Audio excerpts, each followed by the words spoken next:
What's up, everyone, and welcome to the Real Ones Canes podcast. He is Brandon O'Doy. Follow him on X at Brandon_O'Doy. I'm the Beast, Brian London. Follow me at Miami Radio Beast and follow the show at Real Ones Canes. And Brandon, the portal, we saw some action after we recorded the show last week. We saw Miami get a hold of now former Michigan State defensive tackle Simeon Barrow. A nice little pickup for the University of Miami. Yeah, good pickup indeed. And Beast, it's all about getting more depth at key and critical positions, especially when you talk about trenches. That's where the game is won and lost. And Miami has a strategic advantage that it's using. They have the support that other schools don't, particularly as it relates to NIL and student athletes. Hey, go down to South Beach, play a season or two, have a great time, great weather, play for a very historic program, and get paid to do so. I'll take it. Yeah, it's not a bad spot to be. So Miami gets their defensive tackle, or at least one of their defensive tackle targets. And there's still some action that could still happen, even though the portal technically closed. There's a kid out there from Tennessee. He's a top 10 edge rusher in Tyler Barron, and Miami's still pursuing this kid. Yeah, Barron is a real top flight kid, a prospect that, has a lot of elite ability. I think the biggest thing for him is his ability to rush the passer. So you bring in a lot of guys that have, just the ability to come in and really put pressure on the quarterback. And he's a guy that's been in the SEC, 10.5 sacks over the last several years. And so this is a guy that you match him up with a Ruben Bain, a Mesidor prior to him getting injured last season. You got some young guys you feel pretty good about. Now all of a sudden, and then the aforementioned Mr. Barrow from Michigan State. And so, who's a tough son of a gun in his own right. You look at his film and you're like, wow, this guy's, he's kind of a beast. And so I think Miami will eventually get him. Tyler and his family visited. They were the only ones of that weekend not to commit. Miami went 4 for 5, which by all accounts is a stellar, weekend. There was a lot of reports Miami went 4 for 4. Well, actually they did. They just picked up 4 commits. They went 4 for 5, and Barrow was the one that did not commit. So they're just, the truth be told, they've got to come closer together on some things that they're negotiating. Some of the things that they, as a family, want to see. And once they get on the same page on those things, I think it'll be a hurricane. And oh boy, expectations. Yeah, we'll get to that in a second. We'll get to the expectations in a second. It's just so crazy to me that we truly are in the world of free agency, because we're talking about just embrace it. It's just minor league football. Just embrace it. You embrace it and you move past it. It's nothing's the same. We had, excuse me, and I'm not making maybe this call is apropos. We had a global pandemic where we were encouraged to stay indoors. Nobody anticipated that. But we live in a post-COVID world. We live in a post-9/11 world.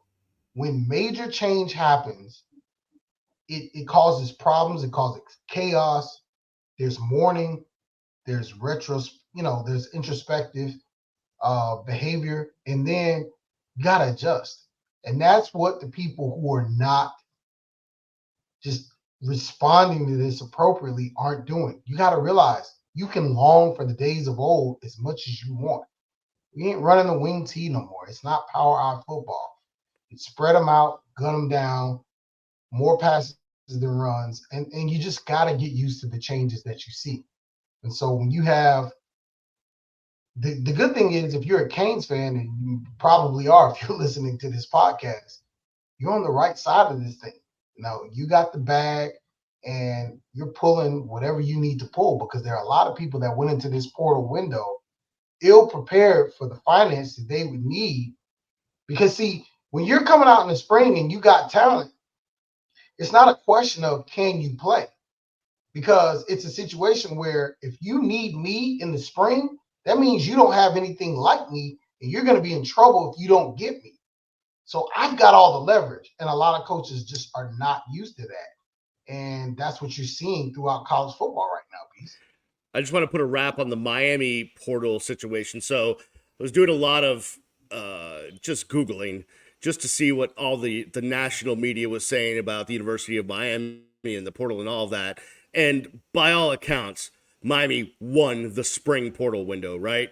And I just want to read one excerpt from this is from CBS Sports on Miami and the portal. Miami added the cycle's number one available running back in Damian Martinez and wide receiver in Sam Brown.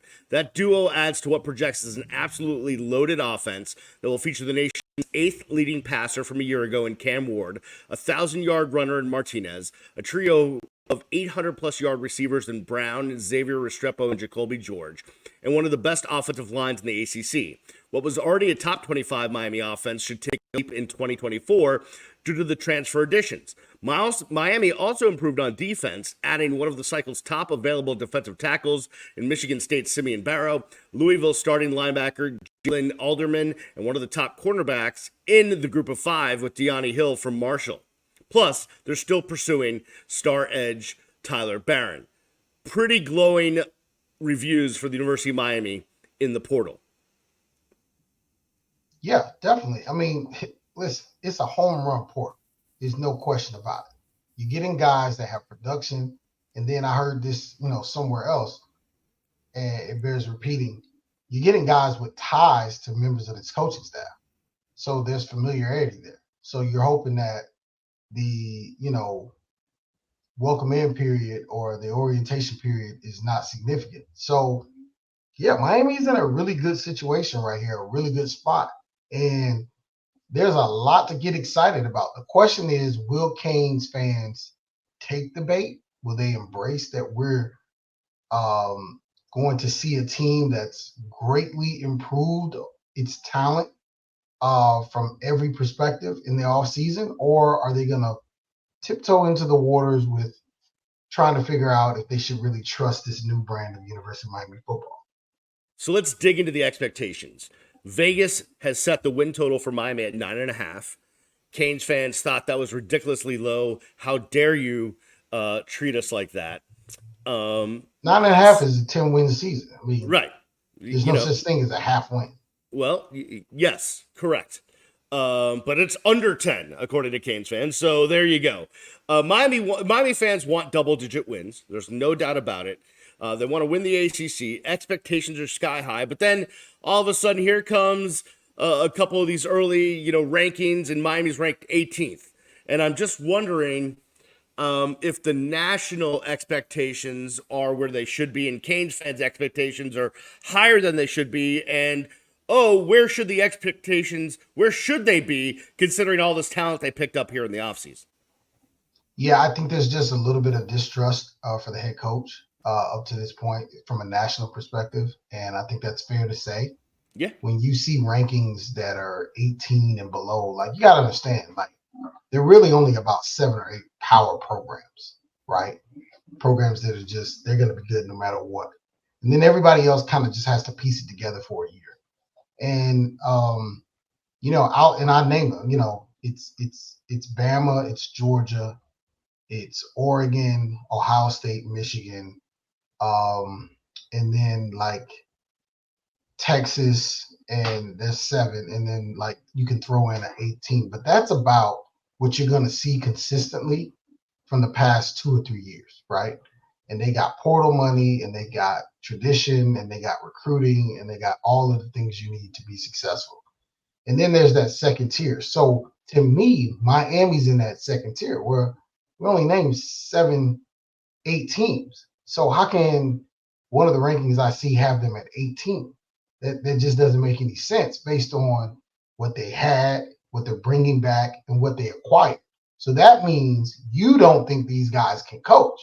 And you think that they're going to get out coached in games that they should win. And I just think that, one, the coaching criticisms are just way too harsh.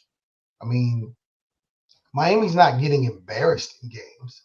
They're losing winnable games, but everybody loses winnable games.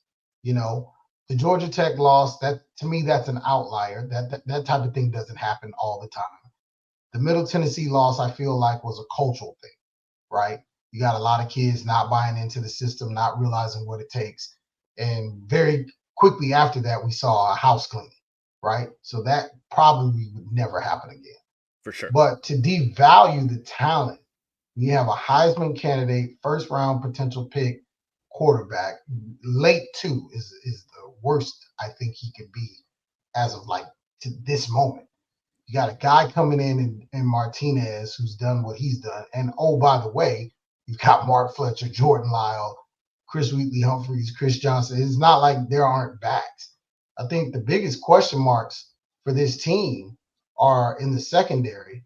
And there's a lot to like back there as far as young, underdeveloped talent. And I said this, I've been very, very careful to say this piece. Somebody's going to have to step up. You can't recruit every single problem and make it go away. It's just too expensive. Miami's spending boatloads of money as it is. Somebody who's been recruited and been on campus for a while is going to have to step up on the offensive line and in the defensive backfield and also at linebacker. So if you see those things, Miami should be a top 10 team. I don't know what anybody else is looking at, but I can't tell why they wouldn't be.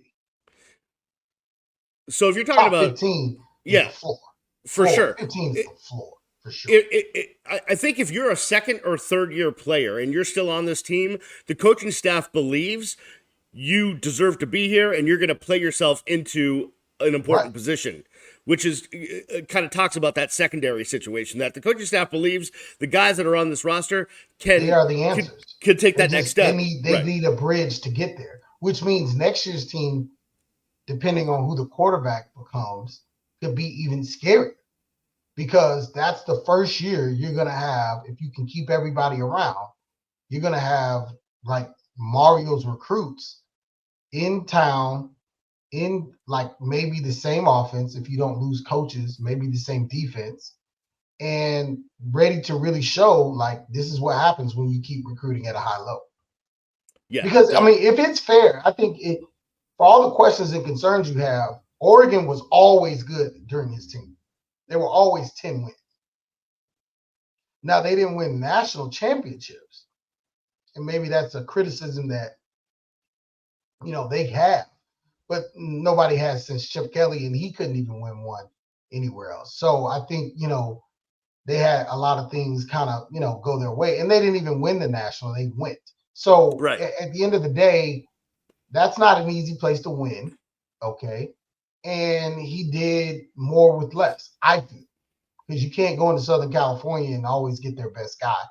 He did a lot of carjacking down there, and he's doing more of it here, and he's a favorite son. He's come home. So I just think so to answer your question, I think the national perception is way lower than it should be. And I think the Canes fans, for the first time, kind of have a beat on where this team really should be. I think 10 wins is the floor with this team. I can see them winning 9. I think that's dangerous because you want to hope that they win at least 10 because and go to a really good bowl or even make the playoff, because if you don't, how can you ever justify spending this much money again? And that's the problem that I have with this. It's like, okay, this seems all in-ish to me. So if this is all in, I mean, you gotta max it out. Because I mean, how can you ever convince anybody else that doing this much is worth it? It's kind of like, and it kind of reminds me of baseball, where there's no salary cap, and you'll every once in a while you'll get a team, whether it's the Red Sox or the Yankees or whoever, that spends just all of the money and then doesn't go far, doesn't make the playoffs, whatever it is, and then it's like, well, why did you spend all that money if it didn't equate to wins? Yeah, that's a nightmare, because the deal is this. This feels all in to me for this Mario Cristobal University of Miami team. So if you're all in, and I mean you're maxing out NIL, you are turning over every leaf in the recruiting game, and not to say past years, I want to be careful how I say this because if taken out of context, it can be terrible. But this feels like a full commitment, the kind of commitment that Coach Cristobal has always talked about was necessary to win championships at Miami. So if you get to this full commitment for people who've been mediocre for 20 years and it doesn't reach the level of success that people think it should,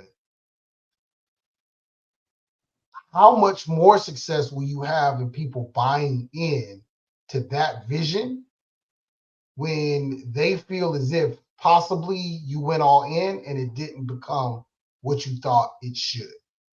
And so I think the answer is there's going to be widespread disappointment if you don't get to 10 plus wins. I honestly think 10 wins is the floor for this team. I think 9 wins, something catastrophic happens, multiple injuries that were completely unforeseen, because this team can actually withstand injuries to really good players. It can, and still win ball games and still be very competitive. And that's kind of the purpose of how it's designed. But I think to come up empty with all of this commitment would be an absolute disaster. And I think we've heard some crazy Kane fan sort of meltdowns, but we would probably hear something way worse than we've seen. But it's really a 3-game schedule. It's at Florida, at Louisville, and at home again at FSU. And every other game we should win without really much discussion.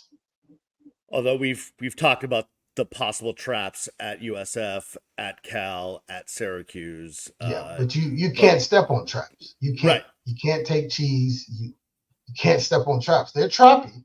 Don't get me wrong. They're as trappy as can be, but you got to mature past that. And it's a 3-game season in my opinion. All right, let's switch focus for a second. Brian Kelly he's whining about NIL. He's whining about the whole deal. He doesn't like any of it. This isn't the college football that he grew up knowing. What's his deal? What, like, are we looking at spilled milk? What's his deal? Well, it's hard to take him seriously because if he's not, talking in an accent that he's not, naturally given to do, he's saying that he doesn't want to buy players. And with great respect to Coach Kelly, I hope I get a chance to meet him, and I don't want to shut Hotbed out of a potential college visit. But Coach, I can tell you honestly, and I'm going to stand on this if I ever see you, stop crying. You know good and well, if LSU had the ability, they would pay these guys. They don't, and so this is what you're coming out with. Can we take a time out for a second? Can we take a time out for a second? Listen, I'm just going to put this out there. Allegedly, in the previous system of bagmen and under the table, LSU was as active in that situation as anybody else. You sound like somebody I talked to earlier. It's funny. Yeah, because in the old unofficial NIL system, they were pretty prolific with, and I know this to be true. It's not conjecture. I know kids who have gotten taken care of, so to speak, by LSU. And at the end of the day, this is a new level of, finance. And it does not appear that Louisiana State University is able to keep up with the arms race. And for all intents and purposes, University of Alabama isn't either. And Nick Saban made the very wise choice to say, look, this isn't my area anymore. I'm out of here. I tried 3 times to win a national. Can't get it done. We're close. But to bring in the guys we got to bring in, we don't have the tools and we don't have the support. And why would you want to come to Tuscaloosa when you can get paid to go to much more exciting places and you can play a good brand of football and possibly have an opportunity to play for championships? And so, he has this rant with development and his wife and all of that stuff. I'm not buying any of that. I'm not buying any of it. Because when you guys had the bag and you guys were on top, it was, pedal to the metal and you were bashing everybody's heads in. Now that the tables have turned, you're crying foul. You don't want to buy players. Everything's so moral. You want to develop. It's all about the NFL and relationships and all that. That's hogwash. And I'm not buying a cent of it. Brian Kelly knows they don't have the money at LSU. He thought he would have a financed and well-resourced program. That's why he left Notre Dame. He can stay at Notre Dame for all of this. He came down to be able to experience what it was like to live on the wild side, to have the bag, to have the ability to go out and get the players he needed. He thought that that's what this would be. And come to find out, he walks right into the same situation he just tried to avoid. And so, sorry, BK, I really apologize for how difficult this is. But, don't try to get us to believe that you're this developmental first guy and you don't want to buy players and you feel like that's, the wrong way to look at things. Like, if that's the truth, the next time your contract is up for negotiation, I want you not to be money first. I want to be in there. I want to hold you accountable to this stuff that you're spewing all over the place. Hey, wait, Brian. We're not talking about money, right? I know you ain't talking about money. Let's talk about development, what it's like to be a coach at LSU, this historic program, and all these fans you get to run out to. And isn't it cool that your kids are in private school and you live on this big house and you got lots of benefits and you got great facilities and you got excellent trainers. You got 100,000 people in Death Valley every Saturday night, and you can't be wanting more money. Let's flip the tables on some of these coaches. You got a guy at Boise State, freshman, if you want to come here and da-da-da. Bud Elliott made a quote on Twitter. I laughed. He said, a guy at Boise State saying he doesn't want freshmen to ask for NIL is like me saying I don't want to play in the NBA. I ain't going to the NBA. And you ain't getting freshmen that need NIL. Because you're at Boise State. This ain't 2001, okay? This is 24. Boise State hasn't been elite in a very long time. Well, you making comments about NIL, it's getting your name in the papers. We don't even know who you are. So this brings me to how this thing may go. And we'll see. Because at some point, this may get reined in. Who knows what's going to happen in the future? There's a lawsuit, a class action suit, and we're just going to pay everyone $30,000 a year. That's not going to fly. I don't know what's going to happen. But I know this. Right now, if you are in a major city, if you've got a bunch of industry and businesses and big-time money in your area, like, you got an advantage as long as kids want to be there. Like, certainly there's a kid out there that doesn't want to be in Miami, right? It's just not for them. They would rather be in Tuscaloosa or Baton Rouge. They're just a small town kid, right? They don't want to be in the big city. But one would think if you're USC, if you're Miami, other schools that are around big cities with a bunch of stuff going on, like, you have an advantage right now. Yeah, you have an advantage. Absolutely. I mean, if the Heat ever become a big-time program again, these kids can go and sit on the court side. Like, they can afford the tickets, with the money that they're making to be right there on top of things. Like, they can go to the big-time games and have fun and do those sorts of things that you see, kids doing in NIL cities. And, you see Juju out there who's playing at USC at Lakers games. It's a big deal. NIL is a changing force in college football. It's here to stay. Everybody needs to embrace it. Miami fans should be ecstatic. There doesn't seem to be a budget. The budget is what it takes. Like, how it takes what it takes. Like, that's kind of a phrase. It really takes what it takes at Miami right now, and that's looking really good. And I love it. Nothing exceeds like excess. Like, hey, we got one DN, go get 3 more. Like, we don't want to take a chance. Like, we got one good D tackle who came in. I think he set a squat record for the University of Miami. I saw on Twitter. So what? Go out and get Simeon Barrow. Let's get another one. And Mesidor is coming back, and we got Bain and others. Yeah, no problem. Keep loading. We ain't got enough yet. We got pretty good receivers. Go get Sammy Brown. All right. We got.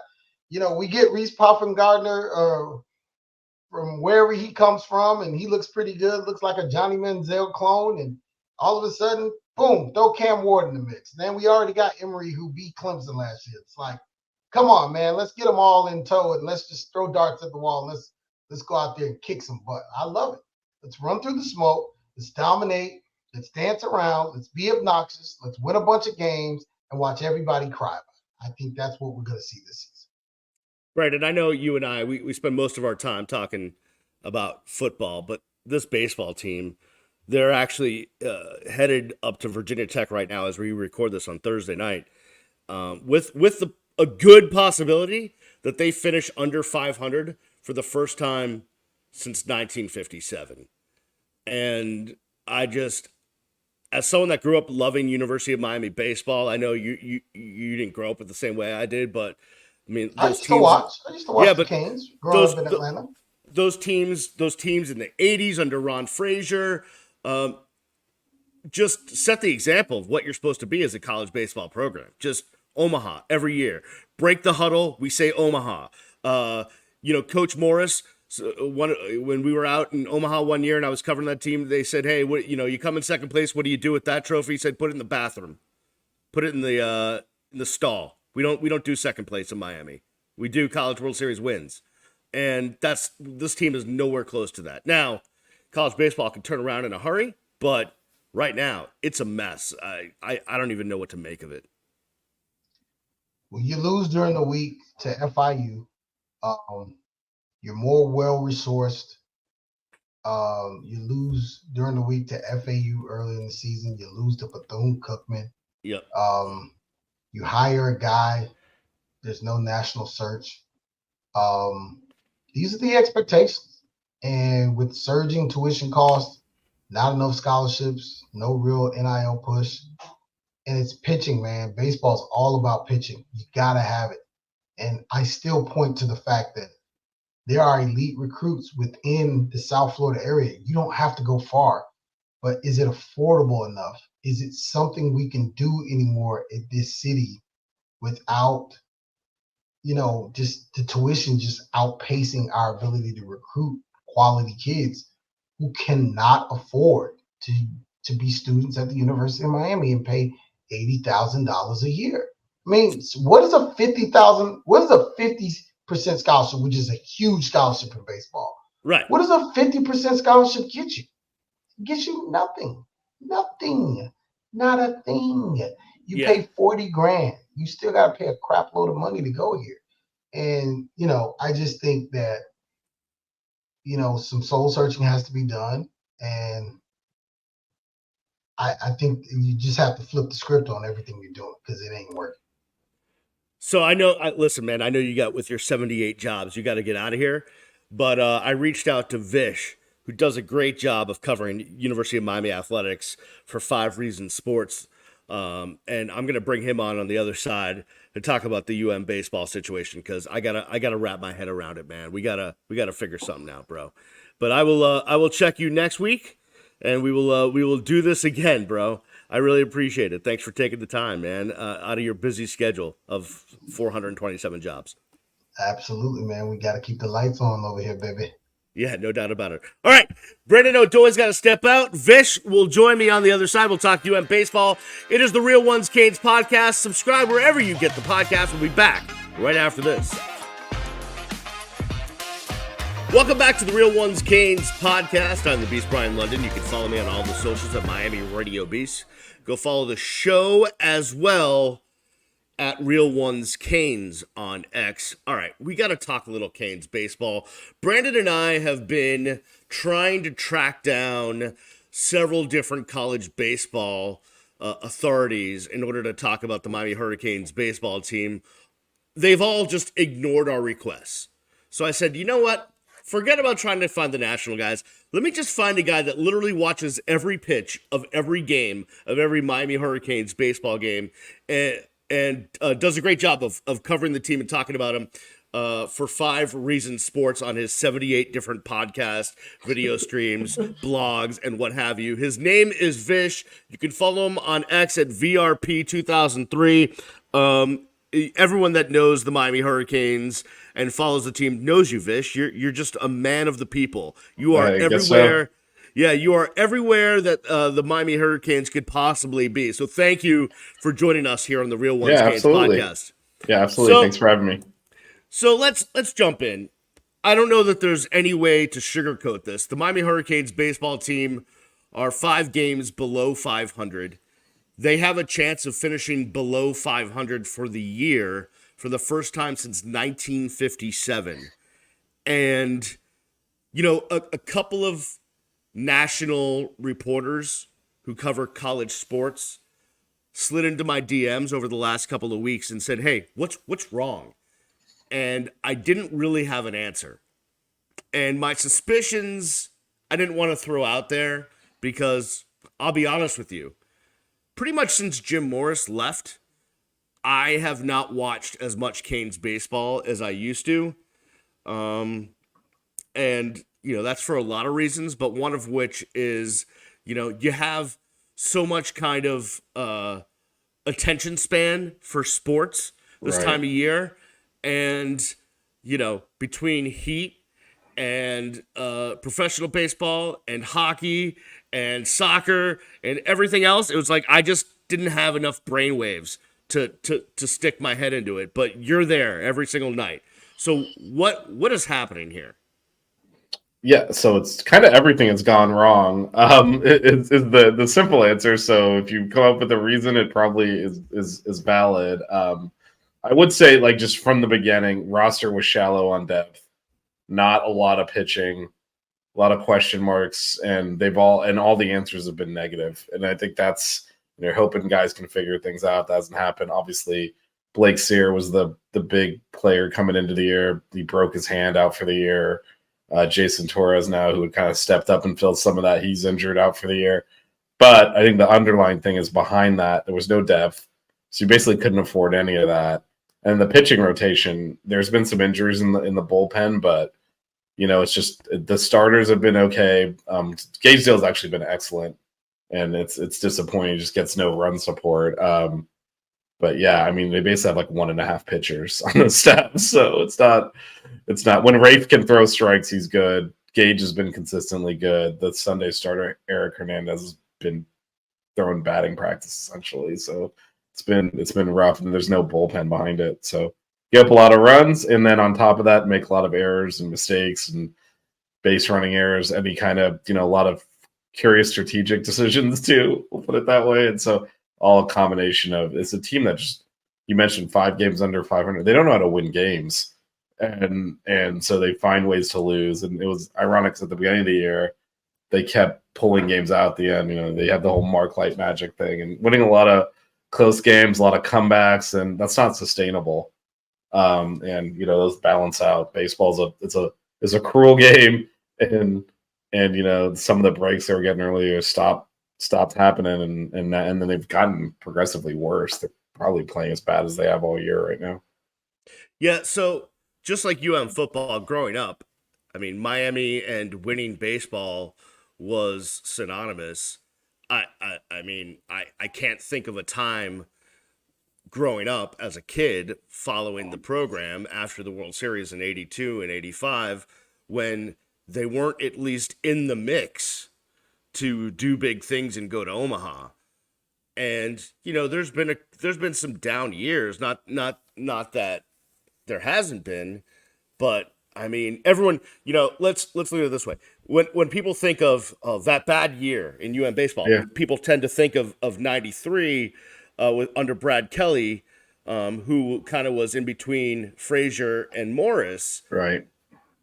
But this year is so much worse than that. Like it's historically bad. Yeah, and there were a couple of Morris's last 2 years missed the tournament. One of them was the last team out and really kind of got screwed. Should have been in. Right. So, but nothing like you said, you said you're in danger of finishing under 500. It would take a pretty big miraculous run here for them to finish over 500 at this point. The way they're playing and with the remaining schedule, it's hard to see them even playing 500 ball just over those games, let alone making up a 5-game loss column deficit. So yeah, no, this is historically bad. There's not really a comparison. And I know, Gio DeMari got a lot of crap. He was always very good in the regular season, so we haven't really experienced this. Last year, they blew the regional. They actually blew the regional the last 2 years, but at home. But they're hosting regionals. They were the 9 overall seed last year, just outside of being a national seed. 2 years ago, they were the 5 seed. They were a national seed, lost at home to Ole Miss, who ended up winning the championship that year. So we don't have a comparison. There's no, even when we talk about 1957, we played like 15 games back then, right. And it's like, right. Or whatever it was. It's like there's no comparison for this amount of sustained bad baseball on a season like this. There's just not in the history of the school. All right, we have to dive into some tough questions here. Sure. And they're big picture things. And listen, we've been talking about this for a long time with some of them, but let's start here. You talk about pitching not being where it needs to be, despite injuries and all of that. And I think, or not having depth at that position. And I keep looking towards the dugout and like, wait a minute. The skipper, one of the best pitchers that ever pitched at the University of Miami, a guy I went to school with and, did his games when I was on WVUM. And how don't we have great pitching? Like, how is that a thing that's happening? How don't we have depth there? If JD is the guy that's in charge, I figured the one thing I could count on is strength of pitching. So how is that not coming together? Am I wrong in having that mindset? I mean, you're not wrong. It's just not. No, there is a pitching coach. It's Laz Gutierrez. So JD's not the pitching coach. Another guy who I covered back in the day, who I again went to school with. Yeah. Yeah. So he's technically the pitching coach, but yeah, no. I mean the problem starts in recruiting. There's not a lot of top arm talent on this roster right now, and that hurts. But beyond that, there's been some injuries, but also I don't think the management of the pitchers has been good at all. A lot of curious decisions. I mean, I went to one of these midweek games against Bethune-Cookman where I believe there were, I'm going to get this number wrong, but it was something like 15 combined walks and hit batters.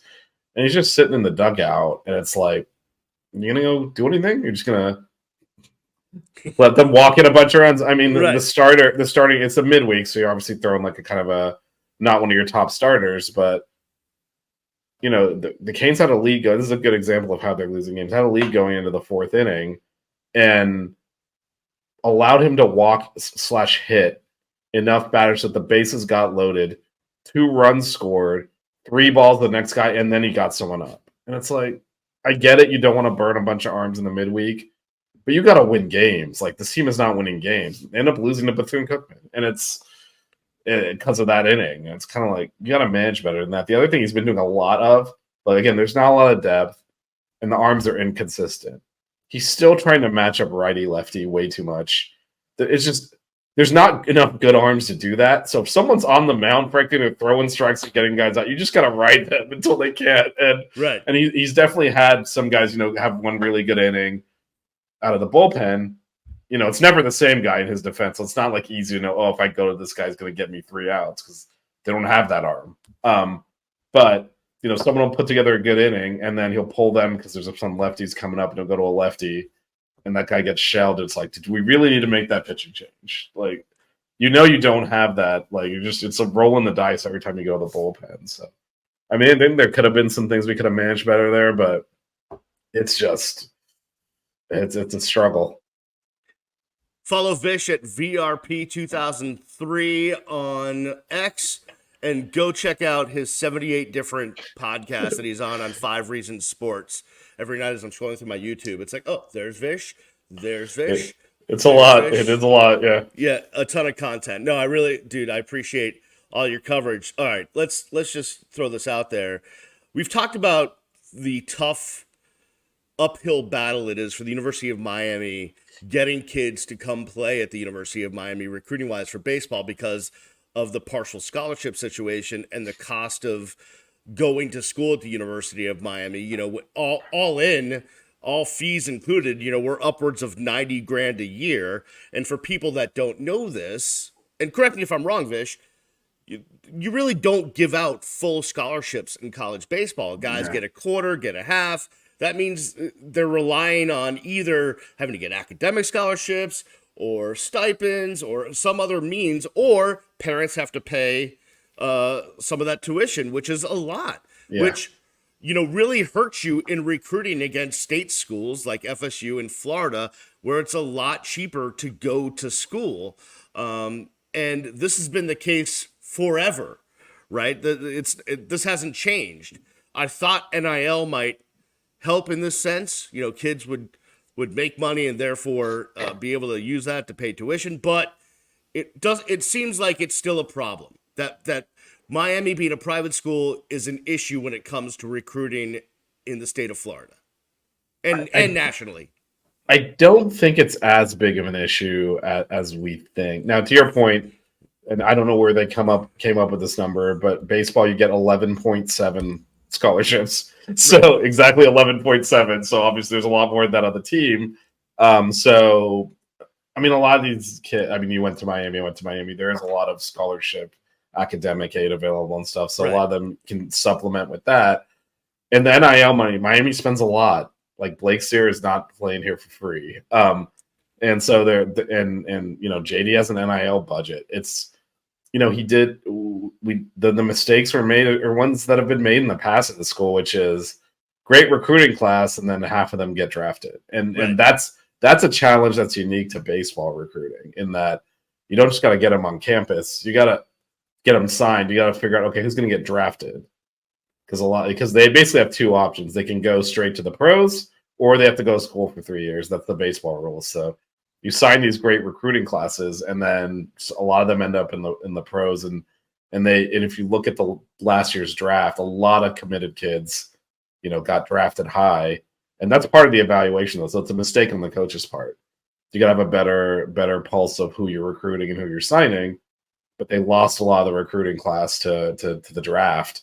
And so they came in with this. Even the starting, I guess he's technically shortstop / first baseman. Now JD Arteaga was playing at D2 Tampa, transferred in the spring, got on campus in the spring semester, just starting. I mean, that's bad. That's not that. If you're doing that at a major program, you've messed a lot of things up. So how are programs like, you know, Tennessee or Clemson or Florida State, Virginia, that are always been pretty good, how are they doing it differently to get their kids to come to school? Do we know? Like, is there something markedly different about how they're recruiting? Well, Florida State's an interesting example because they were the worst team in the ACC last year, and now they're a top 10 team. So, you know, these things can change quickly. And again, I think this is definitely a down year, but I don't think talent has been a problem. Like, absent some meltdowns in the postseason the last couple of years, like Gio DeMari's probably still the manager here. I don't think he would retire coming off of more successful regionals. This was a top 10 team at the end of the regular season the last 2 years. So I think we can read too much into it. Lost a lot to the draft, also off the team. I think 6 guys drafted in the first 8 rounds. So that's a lot, and did not do a good job replacing. I think it's the big thing. They're going to have to be active in the portal this year. Allegedly, JD's going to get an NIL budget, so he needs to use it well and bring in talent that way. But no, you can definitely rebuild. The problem with NIL and baseball, though, and I mean, you know, there's the joke with Ohtani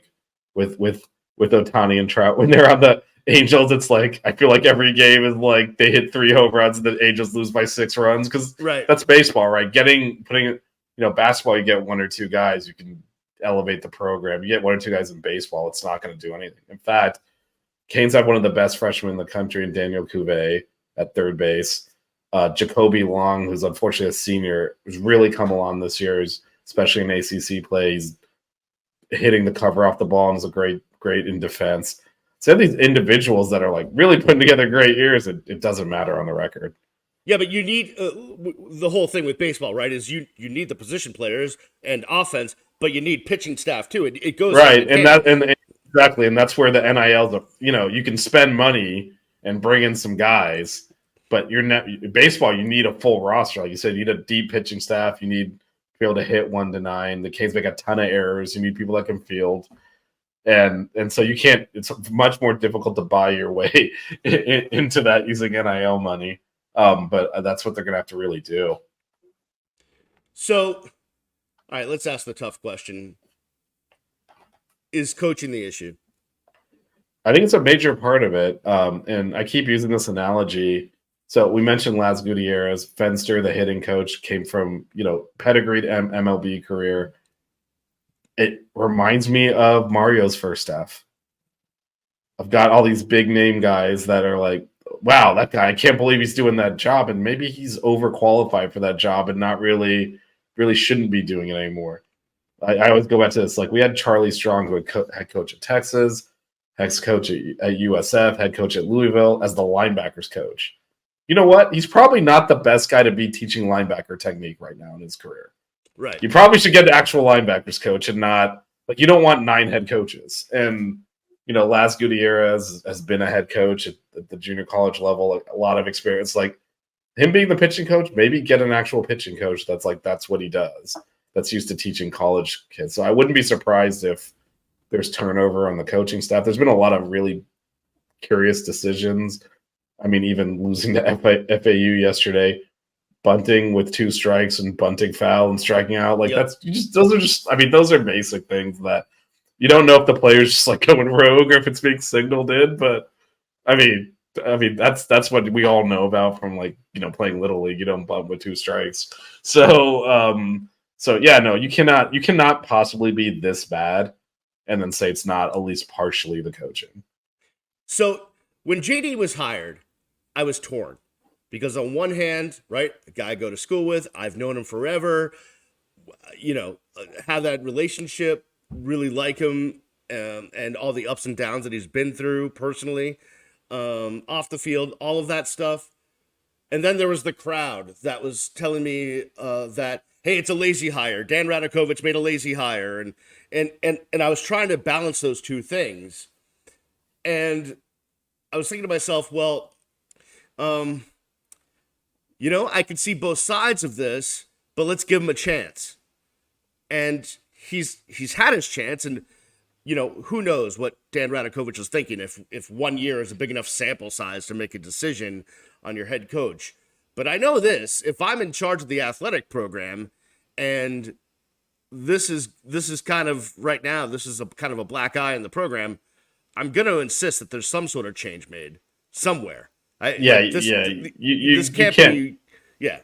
can't run this back. You cannot do that. You cannot say, like, because again, this is not a situation where they started slow and things are getting better and they're like, man, I wish we played better in February. They're playing worse down than they were at the beginning of the season.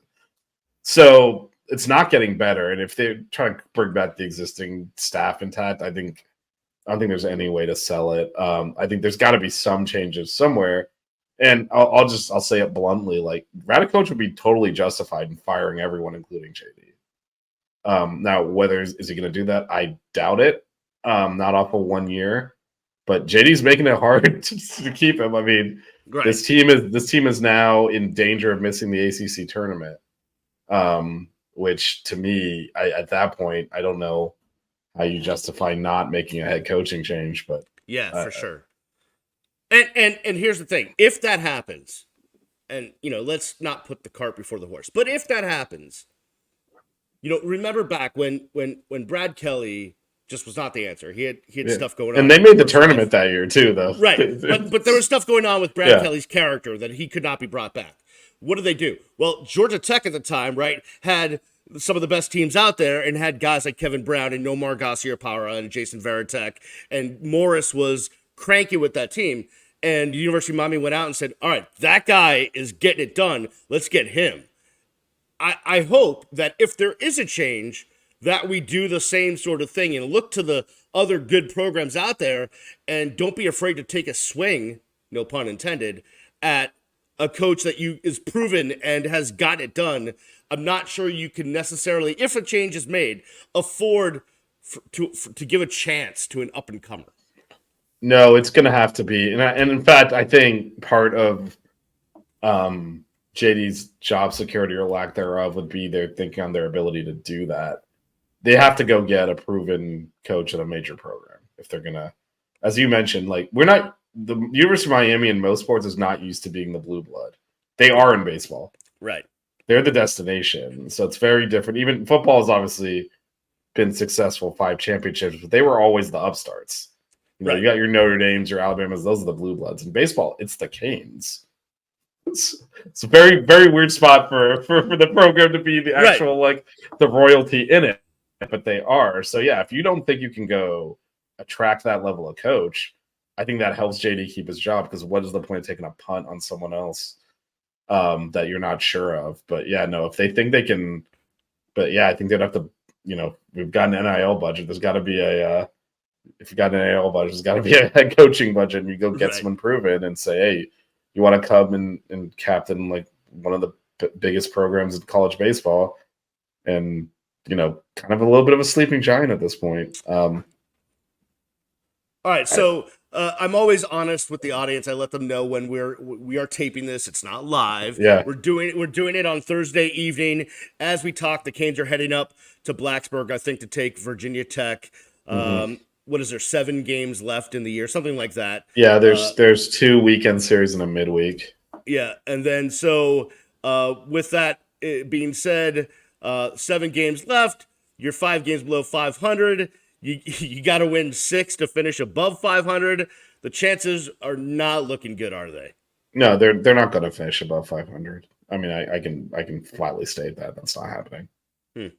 And what they really need to do, if you look at the ACC standings, their position looks stronger than it is. So basically, the last 2 teams don't make the ACC tournament. Right now, they're 11th out of 14, and you really got to look at the loss column. These teams don't win games, but so they have a few game buffer, except Notre Dame, Boston College are at 18 and 19 losses. The Canes are at 16. Yep. They don't play this weekend. The Canes are going to Blacksburg. You could easily see them getting swept and having 19 losses coming out this weekend and being out of the tournament going into the last week. Now, they have an easier – they're playing Pitt the last week, so it's going to be a nice pillow. And Pitt's below them on the side, right? So it's going to be a pillow fight there. And Boston College and Notre Dame have really tough series. Notre Dame, I think, is going to Louisville, and Boston College is going to Clemson. Right. The last week. So the Canes should make it. They should make it on balance, but it's going to be tight. It's going to be tight. Yeah. All right, Vish, do me a favor. Promote like your 78 different things you have going on. Tell the folks where they can find your content, because it's great. No matter the sport. Go tell them where you are. Yeah, so it's 5 Reasons Sports is the parent company. They also do a lot of Heat, and now everyone's all on the Panthers now at this point. It's what Miami's got left. Go for it. But yeah, on the Canes side, we got 6 Rings Canes, which is every Monday. We do football. I'm sure everyone knows Larry Bluestein. He's one of our co-hosts on that. Jazz Santana and Danny Gillette. Tuesdays is when we do the baseball show, Canes on Deck. Myself and Jazz do that. And then Wednesday or Thursday, and sometimes in the middle of the night, or all over the dial, is Buckets, which is our basketball coverage, which we cover men's and women's basketball. So yeah, and you had a great women's basketball interview. Yeah, Jasmine Roberts. Yeah, for sure. Good job. I love all the content you put out there, man. You and all your co-hosts do a great job. Yeah, thanks. Appreciate it. Keep up the great work. I'm glad we could have you on. We might have to do this again. Consider if there's some change, we might have to regroup and get you back on. Yeah, absolutely. And hopefully we will cross paths again soon, man. Thank you. Well, you can have me back on after the Canes sneak into the ACC tournament and win it, and we can preview the regional. If that happens, that's so not happening. I'm buying you the beverage of your choice. All right, we'll do that, and maybe an entire meal. All right, if that happens, that's a deal. That's perfect. Something that's a check you will not have to cash. So don't worry. Yeah, thank you, Vish. Check him out at VRP 2003 and 5 Reasons Sports. Thanks so much for joining us, man. Thank you. All right, that'll do it for this week's edition of the Real Ones Canes podcast. Join us next time. Peace.